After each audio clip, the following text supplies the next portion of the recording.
আজ আমি আপনাদের সঙ্গে মসুর ডালের একটা রেসিপি শেয়ার করব। তবে এই ডালটা কিন্তু রোজকার যে আমরা ডাল খাই একঘেয়েমি সেরকম নয়, একটু অন্যরকম ভাবে আমি আজকে আপনাদের সঙ্গে শেয়ার করছি। আর এই ডালটা কিন্তু খেতেও অসাধারণ লাগে। তো চলুন প্রথম থেকে শেষ অবধি ভিডিওটি স্কিপ না করে পুরো ভিডিওটি দেখার অনুরোধ রইল। নমস্কার বন্ধুরা, অনুশ্রী রান্নাঘরে আপনাদের সবাইকে স্বাগত। সবার প্রথমে আমি এখানে 100 গ্রাম পরিমাণে নিয়েছি মসুর ডাল। ডালটাকে ভালো করে ধুয়ে আমি 10 মিনিট মতন ভিজিয়ে রেখে দিয়েছিলাম। এরপর আমি এখানে একটা মিডিয়াম সাইজের আলুকে নিয়েছি। আলু রেখে এরকম একটু ছোটো ছোটো ডুমো করে কেটে নিয়েছি, ভালো করে খোসা ছাড়িয়ে ধুয়ে পরিষ্কার করে নিয়েছি। আর নিয়েছি একটা মিডিয়াম সাইজের বেগুন। বেগুনগুলোকেও এরমভাবে ছোটো ছোটো করেই কেটে নিয়েছি। এরপর আমি এখানে দিচ্ছি 1/4 চামচ কাশ্মীরি লঙ্কার গুঁড়ো, 1/4 চামচ হলুদের গুঁড়ো, আর দিচ্ছি 1/2 চামচ নুন, আর 1/4 চামচ গোলমরিচের গুঁড়ো। দিচ্ছি এখানে 1/4 চামচ গার্লিক পাউডার মানে রসুন গুঁড়ো। এটা পুরোপুরি অপশনাল, থাকলে আপনাদের কাছে তবে দেবেন, না থাকলে এটা ম্যান্ডেটরি নয় যে দিতেই হবে। এরপর আমি এখানে দেব 1 চামচ পরিমাণে তেল। ভালো করে সব উপকরণকে আলু বেগুনের সঙ্গে মাখিয়ে নেব। মিশিয়ে নেওয়ার পর এবার আমি গ্যাস অন করে কড়াইতে দিয়ে দিয়েছি পরিমাণ মতন সর্ষের তেল। তেলটা ভালো করে গরম হয়ে গেলে আমি এখানে দুটো মিডিয়াম সাইজের পেঁয়াজকে চপিং করে নিয়েছিলাম, পেঁয়াজ কুচি দিয়ে দিলাম। আর 4 থেকে 5টা রসুনের কোয়াকেও ছোট ছোট করে কুচি করে নিয়েছি। আর দিয়েছি 1/2 চামচ পরিমাণে গ্রেট করে রাখা আদা। পেঁয়াজ আদা রসুনকে ভালো করে আমি 2 মিনিট হাই ফ্লেমে একটু ভেজে নেব। এরপর আমি এখানে কিছু ড্রাই মশলা নিয়েছি। এর মধ্যে আছে কাশ্মীরি গুঁড়ো লঙ্কা 1.5 চামচ মতন, জিরের গুঁড়ো আছে 1 চামচ, 1 চামচ ধনের গুঁড়ো, 1/2 চামচ হলুদের গুঁড়ো, আর 1/2 চামচ পরিমাণে গোলমরিচের গুঁড়ো। এই মশলাগুলোকে এবার ফ্লেমটাকে লোতে রেখে আমি কষাবো, যেহেতু গুঁড়ো মশলা দিয়েছি। এরপর আমি দিলাম 2 চামচ পরিমাণে টমেটো সস। ভালো করে সব উপকরণকে একটু কষিয়ে নিচ্ছি।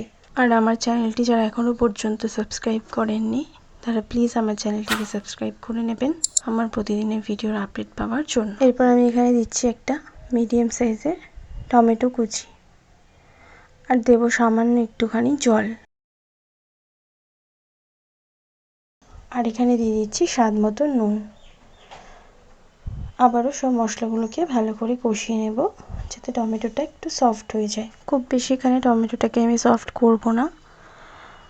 এরপর আমি ডালটাকে দিয়ে দিলাম।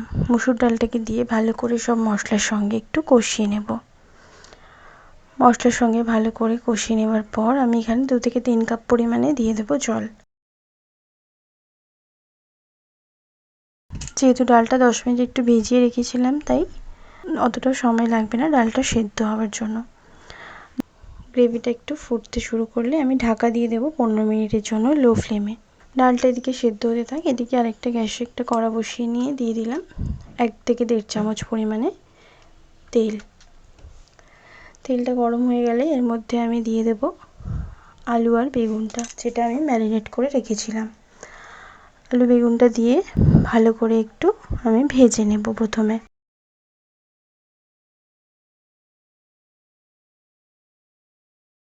আলু বেগুনটাকে একটু নাড়াচাড়া করে নিলাম।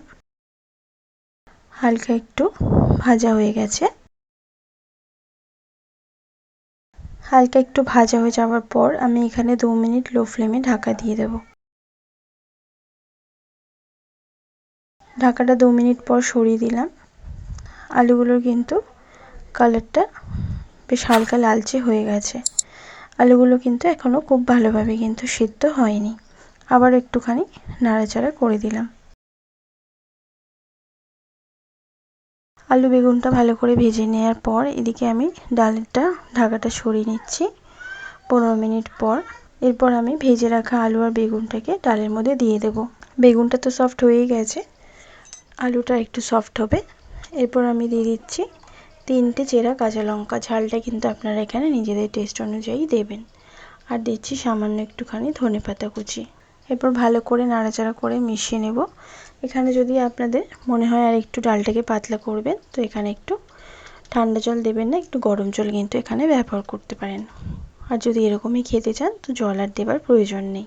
ভালো করে নাড়াচাড়া করে নিলাম। আবারও 3-4 মিনিটের জন্য আমি লো ফ্লেমে ঢাকা দিয়ে দেবো, এতে করে আলুগুলো খুব ভালোভাবে সুসিদ্ধ হয়ে যাবে। 3-4 মিনিট পর ঢাকাটা সরিয়ে নিয়েছি। আলুগুলো বেশ ভালোভাবে সেদ্ধ হয়ে গেছে।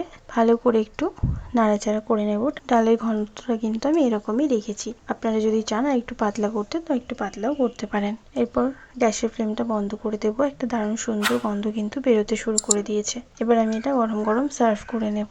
এরকম ভাবে একবার এই মসুর ডালটি তৈরি করে খেয়ে দেখবেন, আশা করছি আপনাদেরও ভালো লাগবে। ভালো লাগলে লাইক শেয়ার করতে ভুলবেন না, কমেন্ট বক্সে কমেন্ট করে জানাতে ভুলবেন না রেসিপিটি কেমন লাগলো। ভালো থাকবেন, সুস্থ থাকবেন, ধন্যবাদ।